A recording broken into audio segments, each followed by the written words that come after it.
Ça a toujours un attrait d'avoir une 4 chevaux. Même la R12, hein, ça fait plaisir aux anciens et je pense qu'il y en a quelques-uns qui ont dû commencer leur carrière dans ce genre de véhicule. Ça n'a pas mis longtemps pour descendre de tout le commissariat. Hein.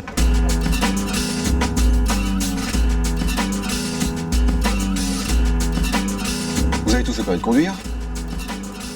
Oui. Voilà, j'ai eu comme un doute là. Engagé dans la police pour la première fois en 1907 avec les Brigades du Tigre, l'automobile a profondément transformé le travail des policiers. Des premières patrouilles automobiles des années 20, en passant par l'époque des tractions avant, des premières voitures PI ou de police secours, la voiture de police a marqué de l'empreinte de ses pneus l'histoire automobile française. Et comme la police roule principalement français, elle demeure aujourd'hui encore le véritable reflet de la production automobile et des grandes tendances du marché. Essence ou diesel, banalisé ou sérigraphié, la voiture de police est d'abord un véhicule de grande série sans préparation mécanique particulière. Nous verrons que la conduite d'un véhicule de police est loin d'être une affaire simple. La voiture de police fait désormais tellement partie du paysage urbain qu'elle nous semble avoir toujours été là. Et pourtant... Au début du XXe siècle, la campagne française vit dans la peur. Des bandes de criminels sans scrupules terrorisent les régions en toute impunité. Dans le nord, la plus redoutable de ces bandes est connue sous le nom des bandits d'Hasbrook. Dans le sud, c'est aux chauffeurs de la Drôme que l'on a affaire. C'est pas parce qu'ils conduisaient, mais parce qu'ils chauffaient les pieds des paysans des fermes qu'ils attaquaient. Enfin, ils les chauffaient les pieds, c'était pire que ça, ils les torturaient. Il y a des scènes de crimes qui sont épouvantables pour faire avouer à ces gens où étaient leurs économies. Et ils festoyaient sur place et ils disparaissaient le lendemain. Il faut bien imaginer quelle est la réaction de la population. Vous vous rendez compte, en 1900, l'exposition universelle, on a inauguré la fée électricité. Le XXe siècle paraît une promesse de félicité, de bonheur, de confort et tout, et d'un seul coup, ils se retrouvent plongés dans des temps qu'ils assimilent au Moyen-Âge, au temps noir. Et tout ce sentiment d'insécurité est sans cesse alimenté par les récits anxiogènes de crimes qu'on trouve à la une d'une presse et de journaux dont on a oublié aujourd'hui que 4 d'entre eux, rien qu'en France, tiraient à plus d'1 million d'exemplaires. Et donc la question qui vient à l'esprit, c'est tout de suite celle que vous connaissez bien, c'est que fait la police ? Si la police parisienne est devenue la plus moderne du monde grâce à la création de l'identité judiciaire par Bertillon en 1883, le paradoxe veut qu'en dehors des grandes villes, la police judiciaire est totalement inexistante. Chaque année, près de 100 000 affaires criminelles sont classées sans suite. La question devient tellement sérieuse qu'on l'aborde, et c'est une grande première, au Parlement. En 1906, Georges Clemenceau devient ministre de l'Intérieur. Le Tigre, comme on l'appelle, devient le premier flic de France. Et pour la police, c'est une véritable révolution. Il explique à son auditoire que la seule police qu'une démocratie puisse avouer, c'est la police qui apporte la sûreté, celle qui lutte contre les bandits, les voleurs, qui protège le citoyen, et que cette police, qu'on appelle donc la police judiciaire, elle est totalement insuffisante en France. Il désigne comme directeur de la sûreté générale un flic, un policier de métier, Célestin Aignon, donc désigné comme directeur de la sûreté, et propose à Clemenceau, c'est pas lui l'inventeur, c'est une idée qui traîne un peu partout chez les policiers avisés, qu'il faut créer une police purement judiciaire, c'est-à-dire qui ne s'occupera que de la lutte contre le crime et les criminels, la recherche des bandits, la protection des citoyens, une police qui sera nationale à vaste ressort, c'est-à-dire qui pourra poursuivre les bandits, et une police mobile. Et le symbole de cette mobilité, c'est qu'on va doter ces brigades d'automobiles. Dès 1907, 12 brigades régionales de police mobiles sont créées. Elles vont entrer dans la légende sous le nom de Brigade du Tigre.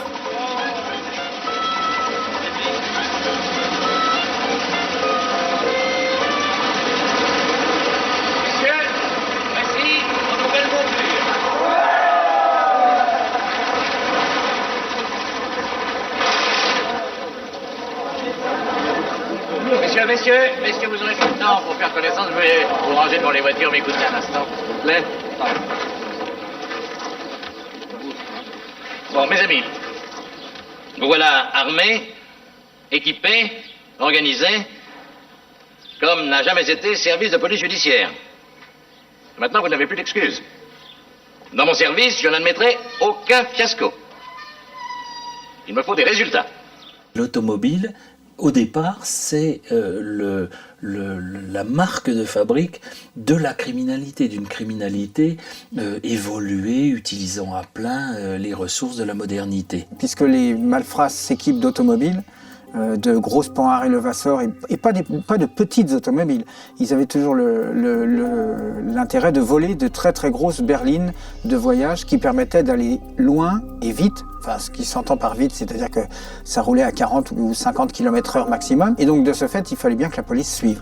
Quand on va gratter les choses, on se rend compte que ces policiers en auto, qui devaient répondre aux bandits en auto, hein, si vous voulez, eh bien, 4 automobiles. Panhard et Levasseur, des gouffres à pétrole qui sont tout le temps en panne pour la totalité des brigades de toute la France. Il faudra attendre la bande à Bonneau et 1911, et en fait 1912, pour que chaque brigade mobile, c'est-à-dire les 12, soit dotée chacune d'une automobile, une de Dion-Bouton.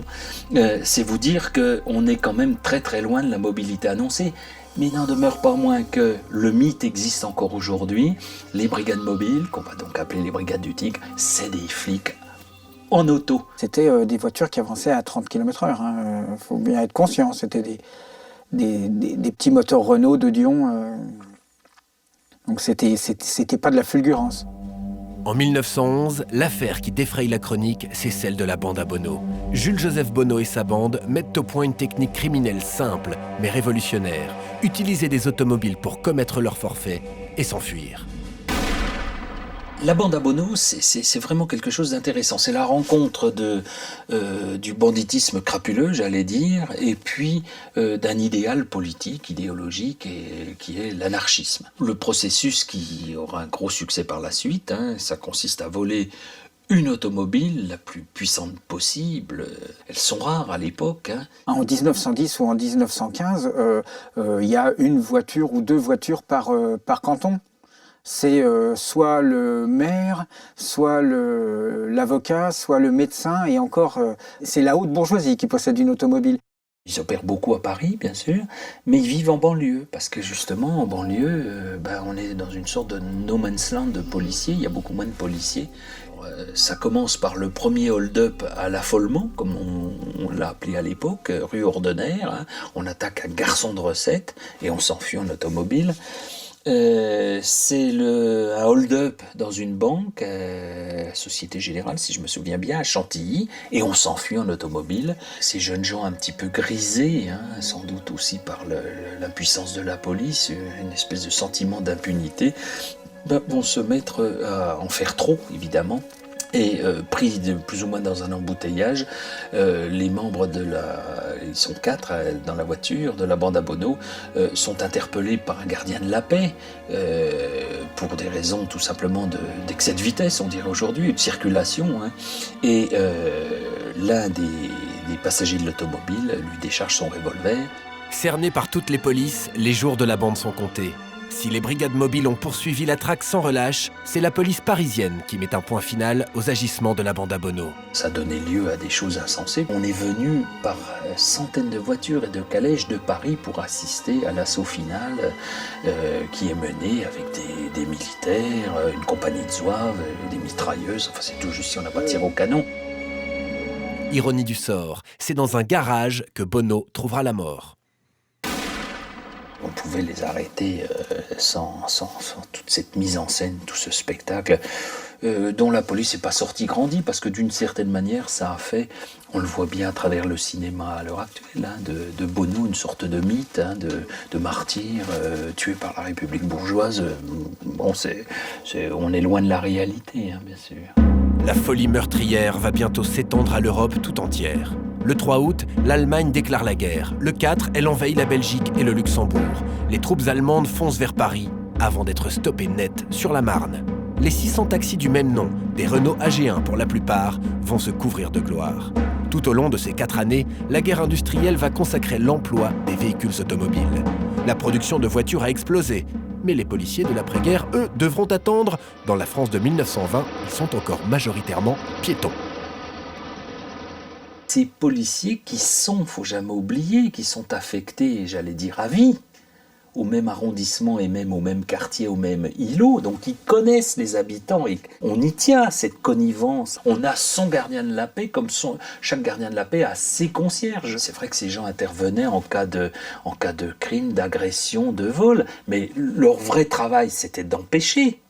Le gardien de la paix, c'est le juge du trottoir, comme on l'appellera. C'est lui qui va régler aussi bien les querelles de ménage que les problèmes d'un commerçant avec un consommateur ou avec un mauvais client. C'était ça la vraie police de proximité, bien sûr. Il n'empêche, les jours des îlotiers sont comptés, l'avenir est à la patrouille motorisée. À partir de 1920, il y a des contingents d'automobiles qui sont commandés aux constructeurs par la préfecture parce que il faut s'adapter au...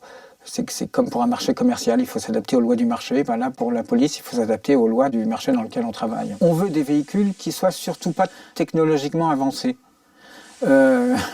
Aussi surprenant que ça puisse paraître, on veut de la brouette avec un moteur de base. On veut de l'indestructible parce que quand ça passe en atelier, on veut que ce soit démonté facilement, réparé facilement et aussi rapidement remis sur la route. La police a besoin de voitures de surveillance qui sont en fait les voitures de patrouille, c'est-à-dire qu'on met 4 gendarmes avec moustache et képi dans une Renault NN ou dans une Renault KZ et puis on leur demande de patrouiller dans les rues. Le véhicule en lui-même ne change pas, c'est un torpedo de patrouille, 4 cylindres, 4 roues, 4 portes et une toile faisant office de couverture, c'est tout. Ils ont à bord un très gros poste de radio qui prend quasiment la place d'une personne et ils communiquent comme ça avec le commissariat local ou avec le commissariat principal. Les premières voitures dites conduite intérieure couverte, ce sont les tractions. Quand elle apparaît en 1934, la Citroën 7, qu'on appellera simplement du générique traction avant, révolutionne le paysage automobile français. D'abord, et c'est rare à l'époque, ce sont les roues avant qui sont motrices. Mais la traction se distingue surtout par le nombre de ses innovations technologiques. Structure monobloc sans châssis, suspension indépendante et frein hydraulique. Conçue par l'ingénieur Lefebvre pour relancer Citroën, la traction va vite être baptisée reine de la route. Dès 1936, et malgré la méfiance des services techniques, quelques rares tractions s'engagent dans la police. Elle était efficace sur la route, fiable, solide, confortable. Donc je pense que c'était le bon outil pour l'époque et pour la fonction. Mai-juin 40, c'est la Blitzkrieg, la guerre éclair. Les divisions de Panzer balayent l'armée française en moins de 6 semaines. La France s'effondre, les nazis sont à Paris, le pillage peut commencer. Et parmi les biens convoités, il y a bien sûr les très efficaces traction avant. L'occupant avait mis en place un système de réquisition de toutes les automobiles. Donc il se gardait les tractions Citroën parce que les Allemands avaient bien compris que cette voiture était beaucoup plus pratique, beaucoup plus fiable, allait plus vite, passait partout. C'était une voiture qui était en avance sur son temps et les Allemands aimaient beaucoup ça. La Gestapo s'est énormément servie en traction, mais c'était des tractions civiles. Pendant la guerre, la situation est quand même paradoxale. On a une police judiciaire, prenons l'exemple de Paris, qui est quasiment démunie de tout et qui combat parce que les trafics et les crimes n'ont jamais autant proliféré, évidemment, que sous l'occupation, mais dont une partie des auteurs sont des types qui sont protégés par les Allemands, notamment ceux qu'on appelle les Gestapaches, c'est-à-dire les membres de ce que l'on a appelé les Gestapo françaises, de la rue Lauriston, de l'avenue Foch, de l'avenue Henri Martin, de Neuilly et tout. Il n'y a pas mieux qu'un truand pour savoir comment arrêter un autre truand, ou dissuader un autre truand, ou faire parler qui on a envie de faire parler. Imaginez un peu ces scènes surréalistes où vous avez d'authentiques truands comme Abel Danos ou comme Lafont lui-même, qui s'appelait en fait Chamberlain, qui viennent parader en uniforme allemand et qui se servent dans les fichiers de police. Il faut quand même imaginer la situation des flics qui se retrouvent face à des gens qui ont ce qu'ils appellent le carton, c'est-à-dire un Ausweis allemand qui leur permet de réquisitionner, de ne pas être arrêtés, de réquisitionner les forces et tout, qui ont des bagnoles, de l'essence, alors que les flics n'en ont pas. Et pour la police, les privations vont perdurer pendant quelques années encore après la libération. Les tractions connaissent leur heure de gloire sous les marquages voyants de la résistance. Dans cette grande époque du recyclage généralisé, les gangsters profitent de la confusion ambiante. C'est dans ce contexte que naît le célèbre gang des tractions avant. Après-guerre, un certain nombre de ces gestapaches qui s'étaient habilement recyclés dans la résistance. Je pense à Pierre Loutrel, par exemple, qui venait de la Gestapo de l'avenue Foch et qu'on retrouve dans la région de Toulouse, menant sous le nom de lieutenant d'Harcourt l'épuration. Ça fait froid dans le dos en passant. Eh bien, ont gardé leurs bonnes ou mauvaises habitudes, selon le point de vue dont il faut se placer, et se sont lancés dans des séries de hold-up d'autant plus spectaculaires qu'ils étaient commis par des gens qui n'hésitaient pas à tirer. Alors, ils ont la gâchette facile, mais ils ont surtout des cache-chevaux Citroën ultra puissantes qui leur permettent de semer tous les policiers. C'était une voiture qui était fiable, on y descendait et on y montait assez facilement, elle démarrait sur les chapeaux de roue, elle était puissante, elle passait partout où vous vouliez, alors que les poursuivants, eux, avaient des voitures à propulsion qui étaient pas toujours faciles à gérer au niveau tenue de route.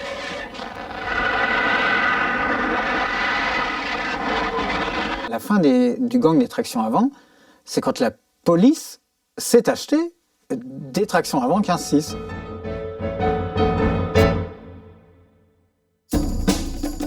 Avec les années 50, la production industrielle monte en puissance, la croissance explose et l'automobile devient un bien de consommation courante. Une voiture résume à elle seule cette époque, c'est la Renault 4 chevaux. C'est un événement qui est beaucoup plus sociologique que technologique. Parce que quand on regarde la 4 chevaux, c'est une brouette à 4 roues avec un moteur placé là où il n'aurait pas fallu qu'il soit placé. C'est antinomique, c'est absolument une hérésie mécanique, la 4 chevaux. Mais c'est la voiture qui symbolise le renouveau de l'après-guerre, qui, même si on n'en a pas une, le fait de voir circuler des 4 chevaux partout donne l'impression que la France renaît.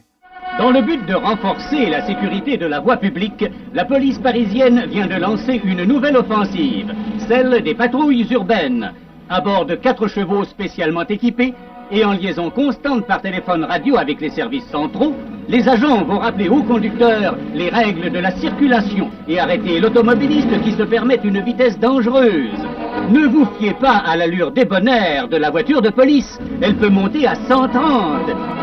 C'est pas du tout une voiture qui a été choisie parce qu'elle était pratique ou parce qu'elle était efficace ou parce que c'était une bombe ou quoi que ce soit. C'est une voiture qui a été imposée parce que la grande nouveauté en matière automobile de l'après-guerre, c'est la création de la régie Renault qui a été créée de toutes pièces comme une régie nationale, donc appartenant à l'État. La 4 chevaux s'est trouvée logiquement imposée comme étant la monture idéale pour le policier français. Alors pas si idéal que ça, puisqu'il a fallu plus ou moins la modifier. Alors elles sont quasiment toutes équipées d'un poste de radiotélécommunication. Le coffre avant de la 4 chevaux s'est rempli de batteries pour pouvoir alimenter le poste de télécommunication. Elles ont un phare, elles ont un petit panneau police lumineux, et elles ont les portières échancrées, c'est-à-dire qu'on a supprimé la vitre latérale et on a découpé la portière pour que le policier puisse non seulement porter facilement le bras à l'extérieur de la voiture, mais éventuellement même sauter dans la voiture sans avoir à ouvrir la portière. Les usines Renault produisent des 4 chevaux comme une poule pondrait des œufs, et de ce fait, il y en a partout les 4 chevaux. Donc il faut bien que celles qui sont de la police se différencient des autres quand même. Pour la première fois de son histoire, la voiture de police reçoit une peinture spéciale qui la rend reconnaissable entre toutes, c'est la fameuse livrée Pi. Le bicolorisme, c'est-à-dire le principe d'une robe de coloris Pi, Pi voulant dire bicolore, ça a été décidé dès le départ. On n'allait pas faire une voiture qui était d'une couleur en haut, d'une couleur en bas, parce que ça aurait fait taxi. Donc il fallait une voiture avec un camailleux de couleurs placé bizarrement, de manière à ce que ça se repère de loin. Quelles sont les couleurs qui ne sont pas reprises en bicolorisme par la production automobile? C'est le blanc et noir. Donc, la préfecture choisit cette couleur parce que justement, elle est agressive, elle est marquante, on la voit de loin, on la repère parmi 90 000 autres couleurs, on repère cet assortiment-là.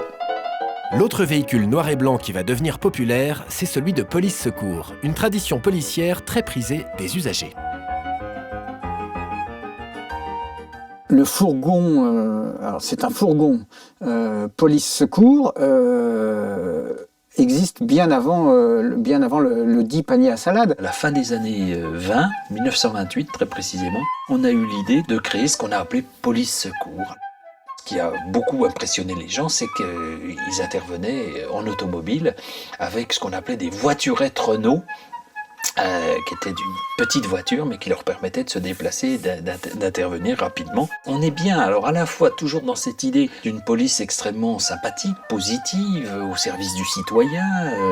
Police secours, c'est quand on a une agression, un accident, un début d'incendie, on découvre une fuite de gaz, que sais-je.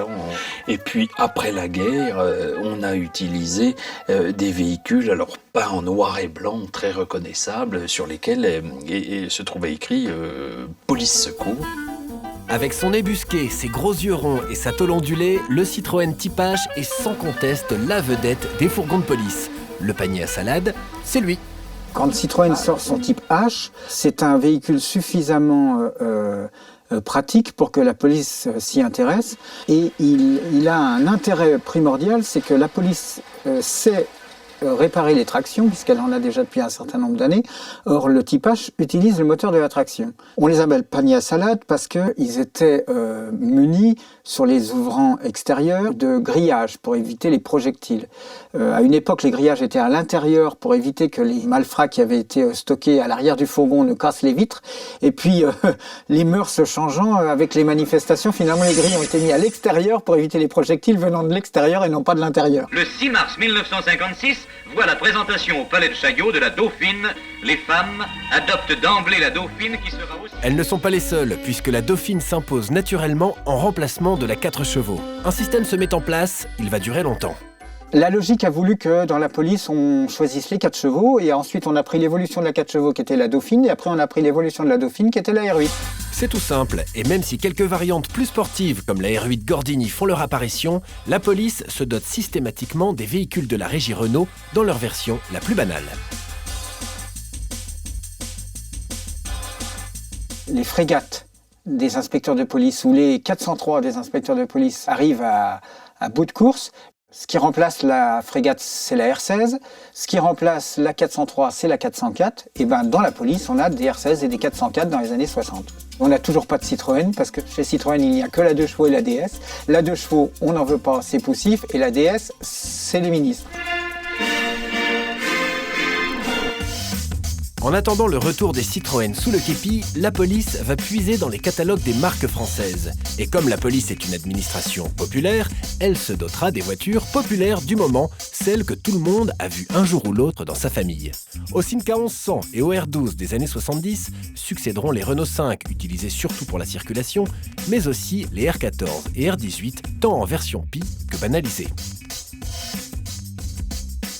Chez Peugeot, la berline 504 intègre la police en civil. Sa version break endosse l'uniforme noir et blanc. Dans les années 80, les R19, les 305 et 309 relèvent leurs aînés pour former le gros du contingent. Citroën a réintégré la grande maison avec la Visa, ce qui en a laissé plus d'un perplexe. Imaginez les 4 mecs en costume qui arrivent sur un braquage, en Visa. Et en matière d'automobile, la police a quasiment tout connu, du hors norme, comme cette 604 spéciale de la BRB, la 505 STI Danielson de 135 chevaux ou la Golf GTI que tous les policiers s'arrachaient. Il y eut aussi du bizarre, comme ce pot de yaourt, 350 cm3 s'il vous plaît, réservé aux pervenches, enfin on l'espère. En bref, le parc automobile de la police a rassemblé à peu près tout ce que l'industrie française proposait, si bien que depuis un siècle, la police roule comme Monsieur Dupont. Modernité oblige, elle est passée à la couleur. L'automobile, de ce point de vue, comme outil professionnel, et pas seulement dans des circonstances particulières, hold-up, police judiciaire et tout, a effectivement complètement révolutionné non seulement le travail quotidien des policiers, mais aussi le rapport quotidien des policiers à la population, au public. Depuis 100 ans, les voitures de police ont considérablement évolué. Au nombre de 4 en 1907, elles sont désormais plus de 28 000. On peut dire qu'aujourd'hui, le travail de la police serait tout bonnement impossible sans elles. C'est l'outil de travail de base. On l'aperçoit tous les jours sans y prêter vraiment attention. Pourtant, la voiture de patrouille, celle du roulement, comme on dit dans la police, fait aujourd'hui partie intégrante du décor. Elle appartient en majorité au segment M1 ou M2, comme la Peugeot 308 ou le Renault Scénic. Petit tour du propriétaire avec le brigadier chef Stéphane Perronne. Ce genre de véhicule, moi sur une vacation, je peux faire jusqu'à 100 km. Donc vous pensez bien qu'au bout d'un moment, c'est des véhicules qui tournent 24 heures sur 24. Donc effectivement, au bout d'un moment, ces véhicules ont vite beaucoup de kilomètres.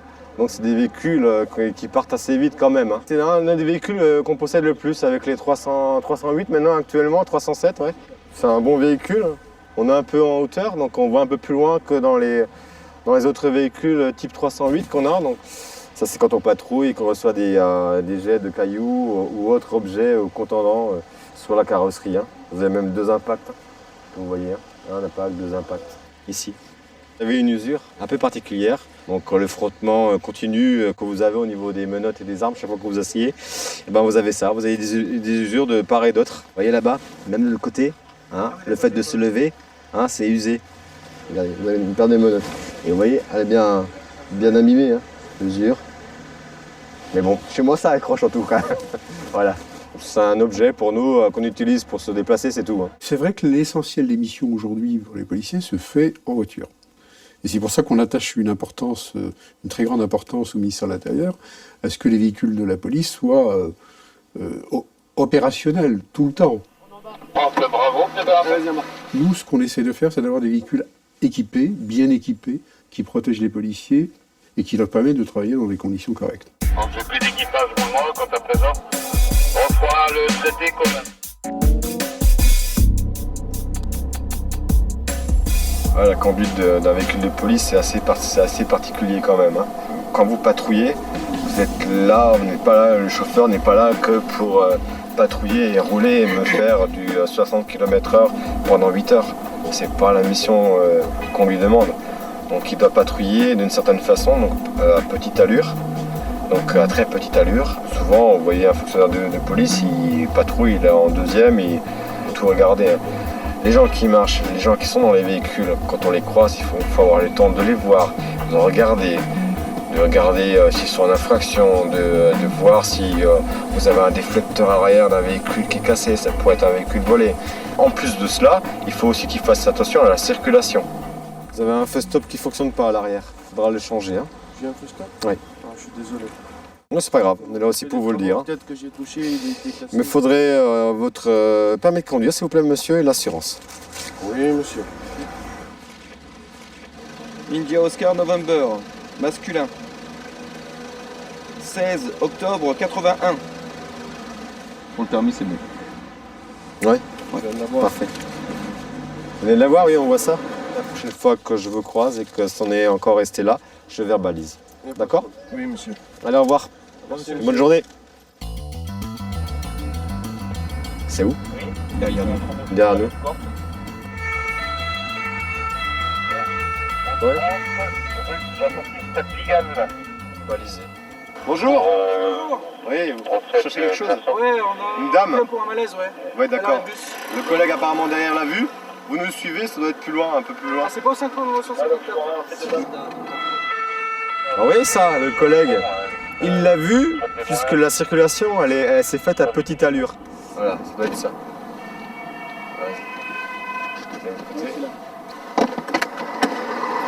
Qu'est-ce qui se passe ? Une crise de tétanie. Venez, on va aller dans le véhicule. Venez avec nous. Je vais prendre mon sac. Je le prends, il n'y a pas de souci. Tu vois, les pompiers, ils ont été envoyés là-bas, tout au fond. Et l'intervention est ici. Donc tu vois, ils n'auraient jamais trouvé.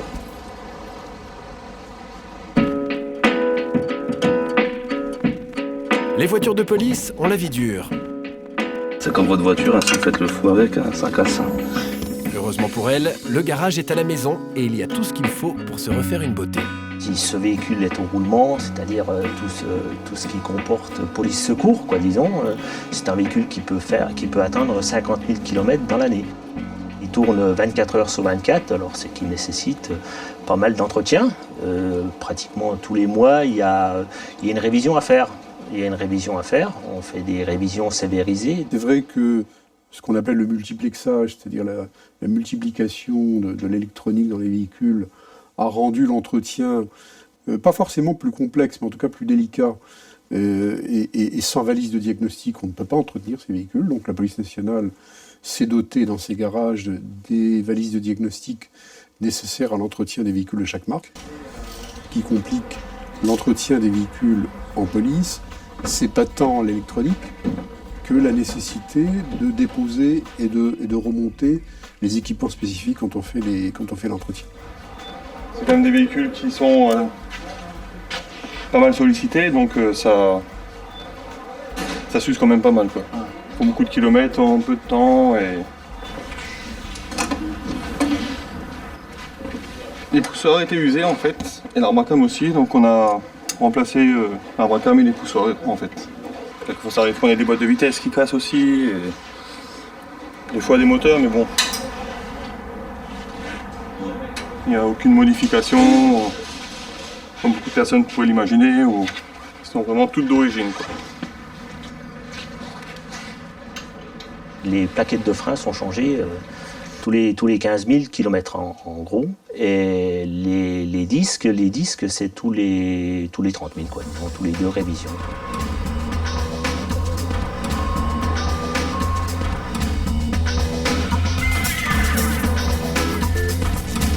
De nos jours, l'un des ateliers les plus sollicités est celui de la carrosserie. Accident de circulation ou malveillance, ces voitures s'y retrouvent plus souvent qu'à leur tour. C'est un véhicule qui a été pris à partie sur un feu de voiture. Donc du 13e étage, il s'est pris des parpaings sur le toit.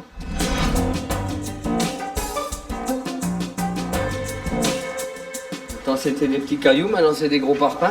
De ce côté-là, vous avez l'impact sur le coffre là. Donc il y a un film de protection sur le véhicule qui retient en majeure partie les dégâts, quoi. Donc les fonctionnaires sont relativement protégés pour les éclats de verre dans le visage, jusqu'à une certaine limite. La dernière tendance du véhicule de police, c'est le ludospace. Méprisé dans un premier temps pour sa ressemblance avec la fourgonnette du plombier, son espace et le nombre de rangements lui ont permis d'être reconsidérés. Le berlingot qui a été développé, qui est entré récemment dans la gamme, fait partie de ces véhicules-là. C'est été étudié pour embarquer à la fois du personnel et des équipements. On a des boucliers, donc 2 boucliers, un bouclier normal, un bouclier balistique par balle. Nous avons nos jambières, ainsi que nos protections pour le haut du corps. Ceci, c'est les cônes de Lubeck, un peu du matériel pour nos affaires pour écrire, et une trousse de secours. Pour nous, à notre niveau, ce qui aurait été bien, c'est des rangements jusqu'à ce niveau-là pour qu'on puisse mieux voir ce qui nous arrive derrière. Il y a une évolution, une tendance vers les monospaces aujourd'hui, vers les modèles familiaux. Donc ce qui se développe aujourd'hui, c'est toute la gamme des 3008 ou des 5008 chez Peugeot, c'est le Scénic de Renault, le petit, le grand.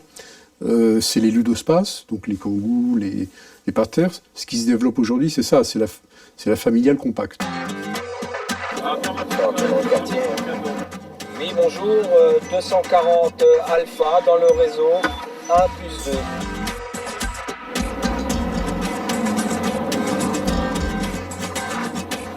Les UTEC, c'est des unités qui ont été créées pour patrouiller dans les quartiers difficiles. Donc on est fidélisé à un quartier. Notre avantage, c'est qu'on connaît le quartier par cœur et qu'on connaît ses habitants. C'est un véhicule qui est agréable à conduire. En tant que passager, on est bien à l'intérieur. Bon, l'avantage, c'est qu'on est en hauteur, on domine un petit peu la route. Quand il s'agit de sortir du véhicule, on peut le faire sans devoir s'extraire. Et ça a quand même bien évolué.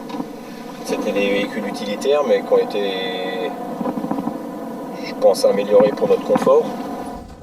C'est un peu raide, mais enfin bon.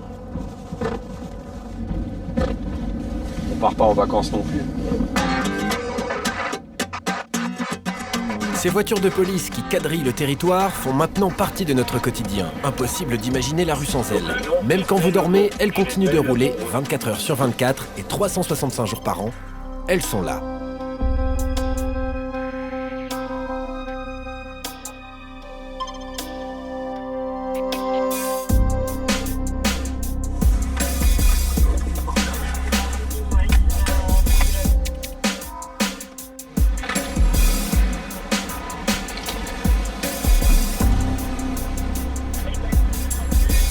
Le propre de la brigade anticriminalité, c'est la recherche du flagrant délit.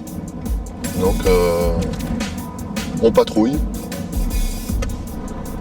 et on cherche. Nous, à la BAC, on a une 308. C'est un très bon compromis parce que c'est des véhicules compacts. On a un très bon moteur, à savoir le 1,6 litre THP, 150 chevaux.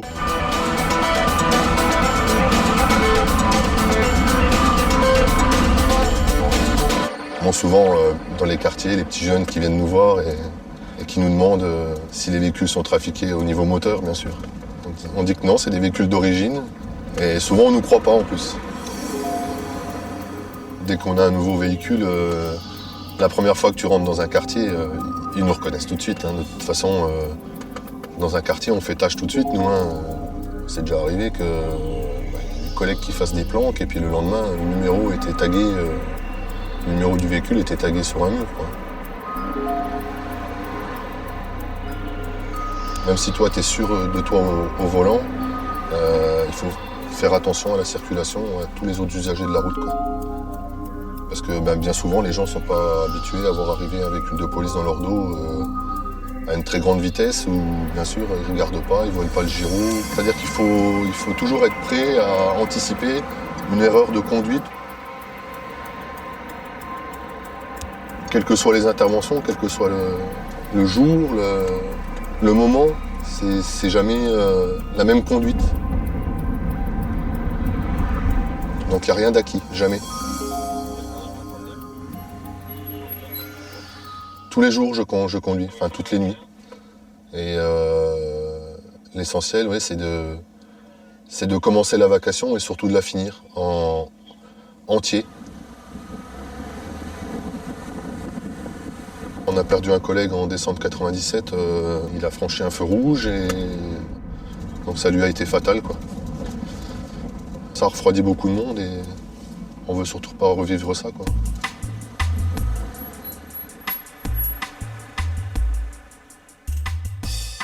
Des fois, on se sent bien derrière le volant, mais les deux autres collègues n'ont pas la même sensation. Donc il faut avant tout les ramener entiers à la fin de service. Donc un bon conducteur, c'est ça, c'est celui qui sait se tempérer et qui fait surtout très attention. Savoir se tempérer, c'est la condition essentielle de la conduite des véhicules rapides de la police, ceux à moteur essence de 150 chevaux et plus. Mais d'abord, il faut obtenir une habilitation spéciale. Le stage se déroule sur un vrai circuit et ne dure que 2 jours. Les voitures utilisées sont des Clio RS de 200 chevaux, de vrais petits bolides qui reproduisent au plus près les sensations des véhicules en service, comme les Mondeo 2 litres ou les 308 1,6 litre THP. Bien, permettez-nous de souhaiter la bienvenue à ce stage de formation-sélection à la conduite des véhicules rapides, cours qui est important. Important car il va permettre de poser les bases d'une conduite qui, vous le verrez, sera bien différente de celle que vous avez l'habitude de pratiquer au quotidien. On va avoir à cœur de développer ensemble un geste technique professionnel de conduite. Geste professionnel qui va s'articuler autour de 2 grands axes que seront d'une part la sécurité, ça va de soi, et d'autre part l'efficacité. Vous avez tous le permis de conduire? Oui. Voilà, j'ai eu comme un doute là, s'il y a fautement. Donc, vous avez tous le permis de conduire, bien entendu, depuis X années. On a tous, à la base, subi la même formation. On est tous passés par une auto-école classique. Cette formation initiale, commune à tous, elle ne vous prépare pas aux missions de conduite dans la police auxquelles vous êtes quasi quotidiennement confrontés. Alors vous êtes ici venus pour, non pas apprendre à transgresser le code de la route, je vous rassure tout de suite, mais pour qu'on puisse vous donner les clés d'une conduite qui, vous le verrez, sera beaucoup plus sécurisante dans les cas de conduite intensive. Là où justement, vous êtes amené à transgresser ces règles édictées par le code de la route. On va tenter durant ces 2 jours de vous faire toucher du doigt les limites du terrain, on va tenter de vous faire toucher du doigt les limites de l'auto, et on va surtout tenter ensemble de vous faire toucher du doigt vos propres limites, à vous, en tant que conducteur. Ce sera la garantie pour nous, au-delà du stage, que ces limites, sachant objectivement où elles se situent, vous ne les dépassiez plus jamais. Parce que vous saurez garder une petite marge de sécurité par rapport à ces limites. Renault Clio RS, 4 tours de piste au volant vous coûterait 69 €. Vous allez tous ici faire entre 80 et 100 tours de Clio RS. Donc imaginez, on vous les facture à 69 € les 4 tours. On vous fait un prix, vous êtes collègues, on fait 10% quand même. Donc ça ferait à peu près 6 200 € le stage. Unique en Europe, c'est sur le circuit d'Abbeville, dans la Somme, que l'ECS, l'école de conduite spécialisée de la police, organise ce stage destiné au personnel des bacs et des services spécialisés. Au programme, transfert de charge, freinage dégressif, placement, recherche du point de corde. Première prise de contact avec Fernando Tojeira, responsable de l'ECS. Les erreurs que vous allez commettre au départ, parce qu'on en commet tous au départ, vous allez voir c'est vraiment nouveau, ça n'a rien à voir avec la conduite ordinaire. Ces erreurs-là, vous allez les imprimer aussi. C'est que votre cerveau il va rentrer dans un mécanisme et ensuite c'est foutu. C'est-à-dire qu'il ne faut pas apprendre le circuit, mais il faut comprendre. Si je prends un virage qui est plutôt fermé comme ça, qui se referme, d'accord ?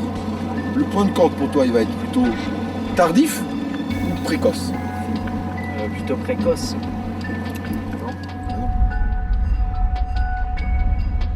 Comment on va le déterminer ce point de corde ? Comment dire qu'il est là plutôt que là, plutôt que là ?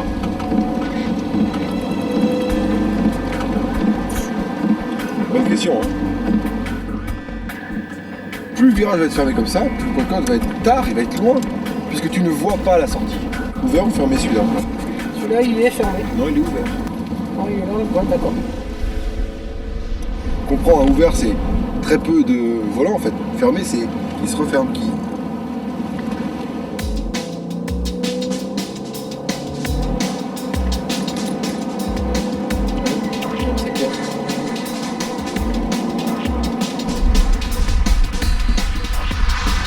Non, ralentir.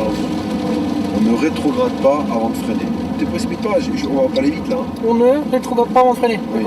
Essaie d'écouter quand je te parle. Ouais, j'ai essayé de faire deux trucs en même temps. Un exemple. Je prends un virage qui est fermé comme ça, qui se referme comme ça. Donc là, on ne rétrograde pas avant de freiner, c'est ça? Non, on freine d'abord avant de freiner. On freine toujours avant de rétrograder.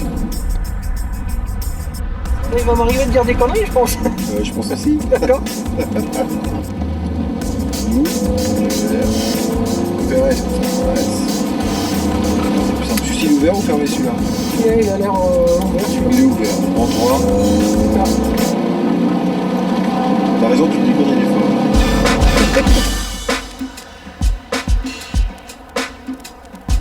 Alors, en fonction de quoi détermine-t-on un point de corde? Du rayon, je suppose. Ah, bah tu supposes bien. Rouler très vite, c'est bien. Savoir s'arrêter, c'est encore mieux. Alors, l'école de conduite spécialisée forme ses élèves au freinage d'urgence. En patrouille, d'accord. Et à un moment, un gamin va traverser la route. Il n'a pas vu le gyro, il n'a pas entendu de tour, il ne l'a pas vu arriver, il est avec son Walkman. Le gamin, c'est le cône qui est là-bas. Et le moment où le gamin va traverser, ce sera l'allumage de ce feu là-bas. Donc ça veut dire qu'à partir du moment où vous allez voir le signal s'allumer, il va falloir immédiatement freiner et débrayer. D'accord? Vas-y. En 3, vas-y, encore. Stabilise. Crac. Action du pied sur le frein. L'ABS s'est mis en action. Et là, le cerveau dit, oulala, qu'est-ce qui se passe avec mon pied? C'est pas une situation normale, donc je relâche un petit peu. Or, maintenant, sur un freinage d'urgence, on écrase la pédale et on laisse la pédale au fond.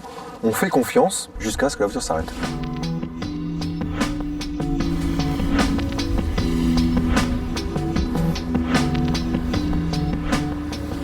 Pour obtenir cette habilitation à la conduite des véhicules rapides, il vous faudra non pas un minimum de 10, mais un minimum de 14 sur 20. Vous allez avoir un tour pour vous habituer, entre guillemets, à la voiture dans laquelle vous allez monter. Une fois que ce tour de prépa est bouclé, vous partirez alors pour 3 tours, qui seront donc chronométrés et évalués sur votre technicité. Donnez-vous à 100% sur ces 3 tours. 3 tours, ça passe vite.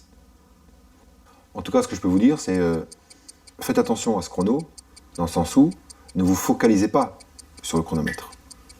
Quoi qu'il se passe, et où vous soyez, sur la piste ou en dehors de la piste, le chrono, il n'a aucun état d'âme. Il ne s'arrêtera pas. C'est le jour J. Le stress des candidats est à son maximum, car tout va se jouer sur 3 tours seulement. Il faut faut tout donner, et tout de suite. Trajectoire, c'est bien, c'est juste un petit peu lent dans la courbe. Garde ton pied sur l'accélérateur.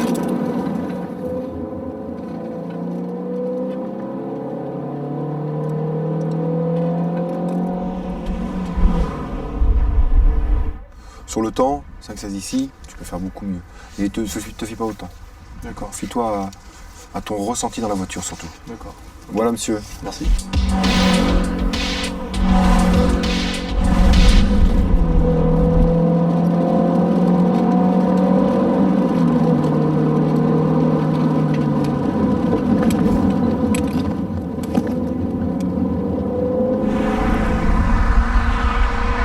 Un petit peu tôt là, attention.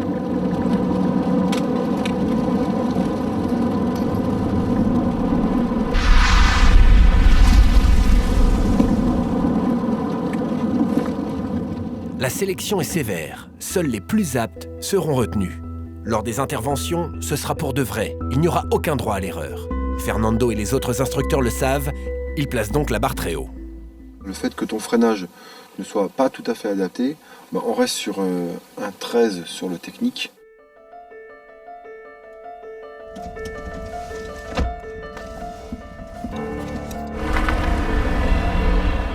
L'estomac qui c'est normal ça.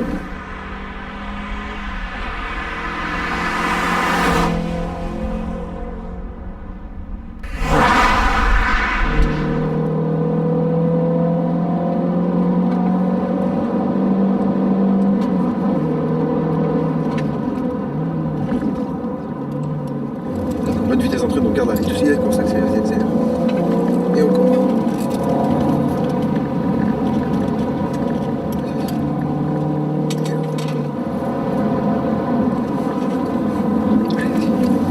Tu freines trop la voiture, hein. C'est pas un stop là. C'est trop freiné là. Oh, ouais, attends, on rentre un peu plus vite quand même.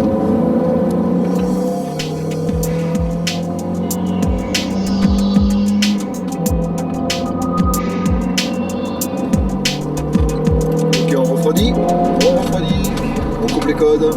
Je veux l'avoir ce stage. Ah, tu sais, des fois entre vouloir. Ah, bah oui, et pouvoir, c'est autre chose. C'est pas toujours évident, hein. Sur la ligne blanche, s'il te plaît.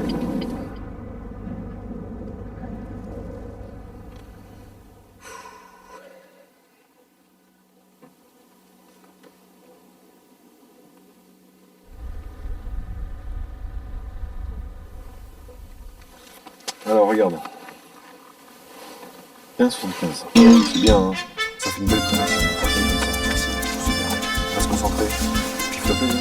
Je me fais plaisir. Ah, mais même si j'ai de la pression, je me fais plaisir. C'est bien. Un candidat sur deux seulement repart avec son habilitation en poche. Les autres devront se contenter de conduire les voitures de base pour le reste de leur carrière. Qu'ils se rassurent, il y a quand même une deuxième chance.